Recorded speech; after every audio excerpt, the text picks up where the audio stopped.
Les vignes peuvent trembler. Jérôme Bertin et sa vendangeuse reprennent du service après un an d'arrêt. L'année passée, les récoltes avaient commencé mi-septembre sur cette parcelle de merlot noir. Cette saison, l'absence de pluie oblige des vendanges anticipées. Dès fin juin, on a eu des 35 degrés et plus. Et donc la vigne a quand même malgré tout un petit peu souffert. Et donc on peut retrouver des petites graines de ce gabarit-là. Alors que logiquement, sur du merlot classique, une année normale, on est plutôt dans ce genre de diamètre, quoi.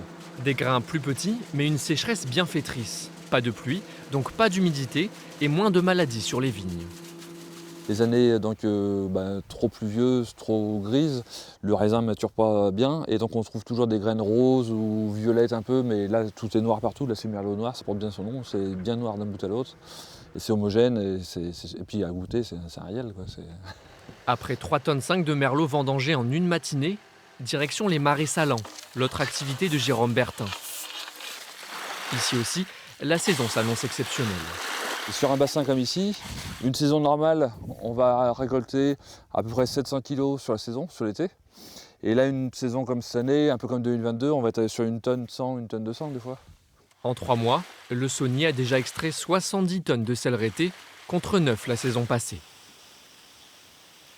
Le principe, c'est d'avoir beaucoup d'évaporation. Donc plus il y a de chaleur et de soleil et du vent, plus ça évapore. Et justement, les années très sèches et canicules, il n'y a pas de pluie.